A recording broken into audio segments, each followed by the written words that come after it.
Hello and welcome to part 2 of our Super Kyosho Mini-Z Audi R8 unboxing. Now in the last episode we had a little series introduction, took a detailed look at the specs, features and box of this model right here, and also went through a few things that I think make the Kyosho Mini-Z models fantastic bits of kit.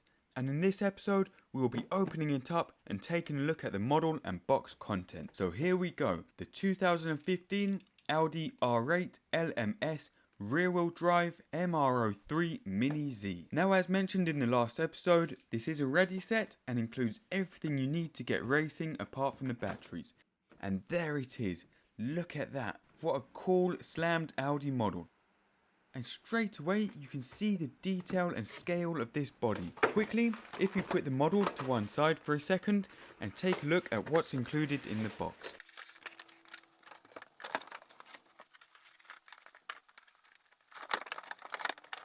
And it looks like we have a few bits and pieces, and we also have our transmitter, which we'll take a look at.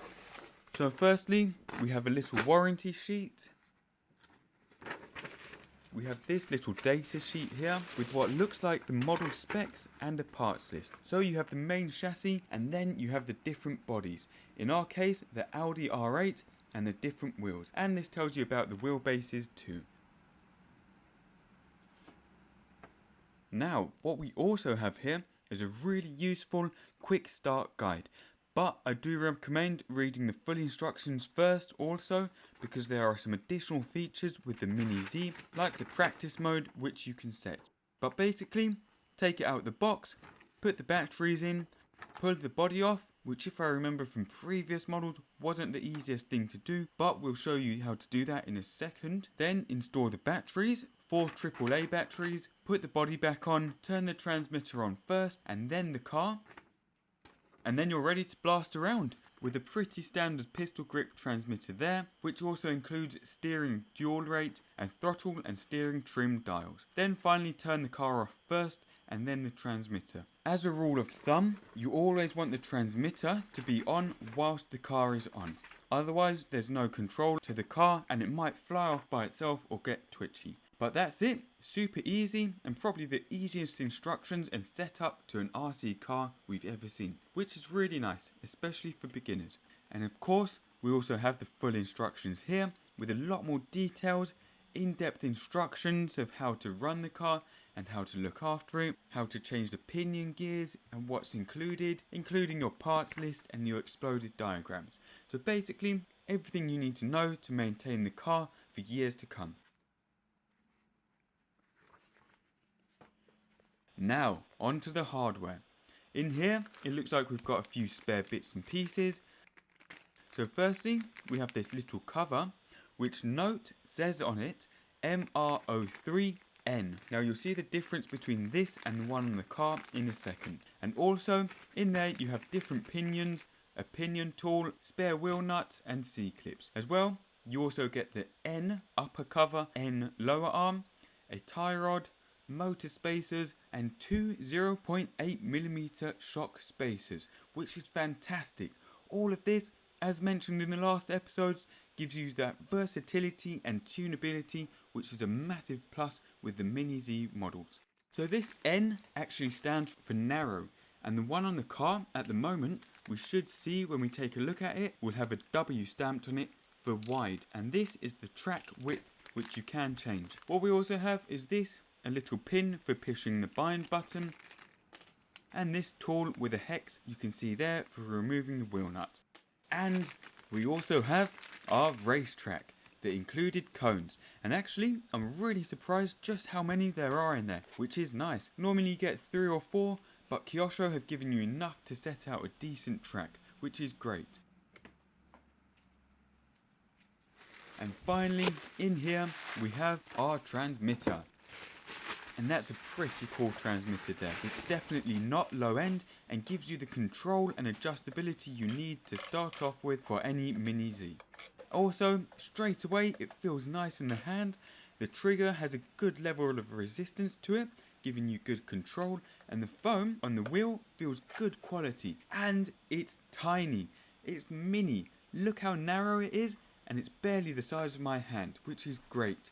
You can just chuck this in your rucksack or a carry case and it doesn't take up huge amounts of space. This is definitely the way forward, I think. Quickly, a little comparison to the one we got with the Kyosho Inferno Neo 3.0 Stadium truck. You can see the differences there, especially in size, and you have a few more controls on the bigger one which lend themselves to the Nitro models. But all in all, that feels really nice. There's also not a massive range of motion in the wheel, and you have your throttle and steering trims as well as a steering dual rate. And you also have a 4th channel adjuster there, which I guess you can hook up and use for the lights. Quickly, finally, what I love about this, which was missing on the Inferno 3.0 engine, is the fact that it's stamped with the Kyosho name. It just makes it feel more quality and like it's not just any old generic transmitter they've thrown in there. It's been designed for Kyosho, so I really like that touch. Now let's get some batteries in there quickly. 4 AAA ones, and you'll also need 4 for the car.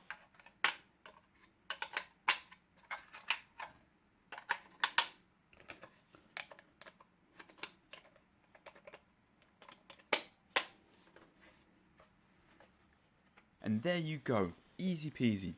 Notice the light flashing twice at a time, because this is important, as we'll see in a second when we fire up the car. And finally, the main attraction, the car itself. And what a beauty it is. You can see why we mentioned in the last video, you could easily have these as display models.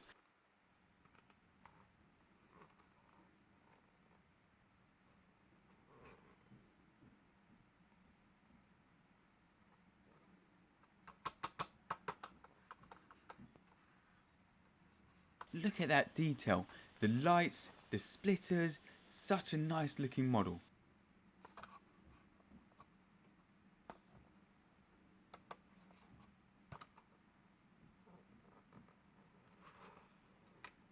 Let's take it off the stand and take a closer look.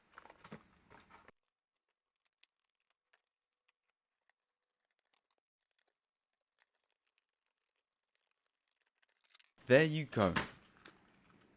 Now these are quite hard to remove, so we'll wait till we can access them from inside the battery tray. But there it is, so cool. Even the detail around the fuel filler is excellent. You've got this really nice, super crisp lettering and decals, the scale wheels, and of course you have the super slick tyres which should give us plenty of grip. And that amazing big grille on the front with all the vents and the aero kit, I'm really impressed with this. Great design job, and Audi should be proud of this too, I think. Essentially, it's a real scale body, not just a plastic shell. Also, you've got the rear wing, which surprisingly feels quite tough. Normally, I'd expect this to last the whole of 3 seconds from out the box, but this seems solid. Quite a bit of force needed to move it around. So let's remove the body. Now the way you want to do this is simply by pulling it apart to release these 2 tabs on the side. And I'm always really cautious with this because it feels like I'm going to crack something off. But with this, it's quite smooth. And you can see this bit, as is common with most Mini-Z models, fits into this little slot at the front and holds the body in place. You can also see the inside of the body, and you do have clear light holes for lights you can fit on later on.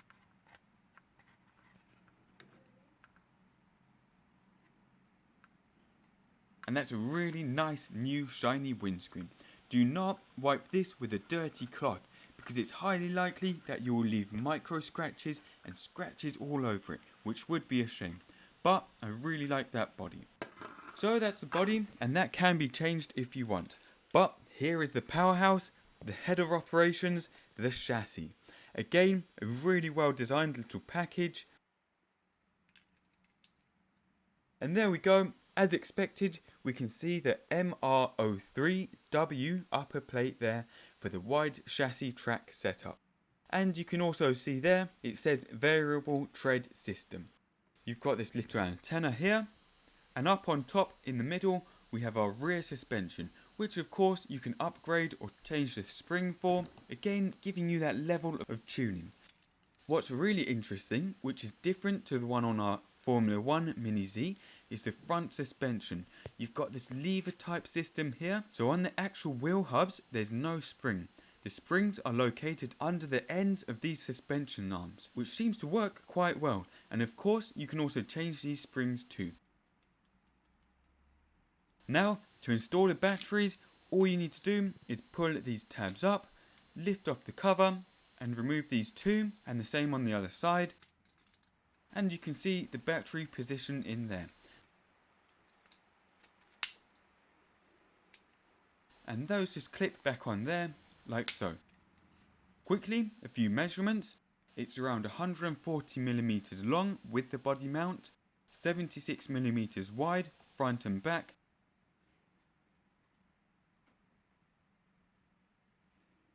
The front wheel width is 8.5mm and the rear wheel width is 11mm. And you can see it's pretty much palm sized.